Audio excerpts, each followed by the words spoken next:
So నిన్న పేట్ బషీరాబాద్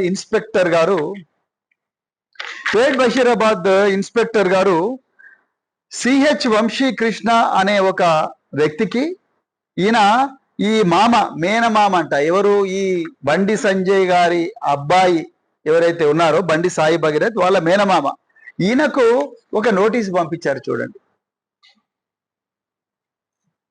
ఏమని notice పంపించారు. మీరు ఈ విధంగా ఒక అమ్మాయి తల్లి కంప్లైంట్ మీద మా దగ్గర ఒక కేసు బుక్ అయింది. ఆ కేసులో సెక్షన్లు ఆల్టర్ చేయబడ్డవి. అంటే 11, 12 అనే సెక్షన్ కాకుండా 6, 5, 6 అనే సెక్షన్లు మరి పెట్టాము.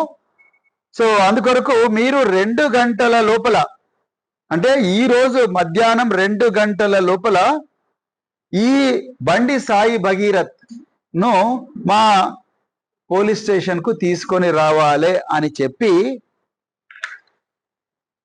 పేట్ బషీరాబాద్ పోలీసులు నోటీస్ ఇచ్చిండ్రు. ఎవరికి ఇచ్చిండ్రు? మేనమామకి ఇచ్చిండ్రు. నేను గౌరవ డీజీపీ గారిని అడుగుతున్నా, మీరు ఈ ప్రెస్ కాన్ఫరెన్స్ తర్వాత చూస్తారని అనుకుంటున్నా. డీజీపీ గారు, మీరు ఒక అమ్మాయిని, మైనర్ బాలికను అత్యంత క్రూరమైన రీతిలో ఉచ్చులో వేసుకొని ఆమె మీద చేయరాని నేరాలు, అత్యాచారాలని చేసి 5 రోజుల నుండి పరారీలో ఉన్న వ్యక్తి యొక్క తండ్రిని వదిలేసి మేనమామకి ఇచ్చిండ్రు. ఎందుకో తెలంగాణ ప్రజలకు చెప్పాలి. సహాయ మంత్రి బండి సంజయ్ కుమార్ గారు నిన్న సాయంత్రం 6 గంటల ప్రాంతంలో వేలాది మంది హనుమాన్ భక్తులను ఉద్దేశించి ఆయన పెద్ద ఎత్తున స్పీచ్ కూడా ఇచ్చాడు. నాకు ఎవరైతే నాతో పెట్టుకుంటారో, నాతో కెలుకుతారో వాళ్ళ అంతు చూస్తాను అని చెప్పి బెదిరించాడు కూడా.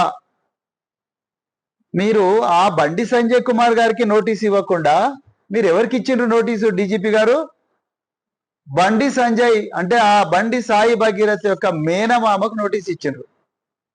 అసలు నేను అడుగుతున్నాను ఈరోజు తెలంగాణ డీజీపీ గారిని, సైబరాబాద్ పోలీస్ కమిషనర్ గారిని, అదే విధంగా అందరూ తెలంగాణ పోలీస్ అధికారులను, పోక్సో కేసులో ఒక అమ్మాయి మీద చెప్పలేనన్ని సార్లు అత్యాచారం చేసిన నిందితుడిని ఆయనకు నోటీస్ ఇవ్వాల్సిన అవసరం ఏముందండి? ఎక్కడ ఏ చట్టంలో రాసింది నిందితుడికి, నిందితుడి మామకు నోటీస్ ఇవ్వాలని రాసింది? ఈరోజు మీరు బండి సంజయ్ గారు, మన డీజీపీ గారు, మీరు చెప్పాలి.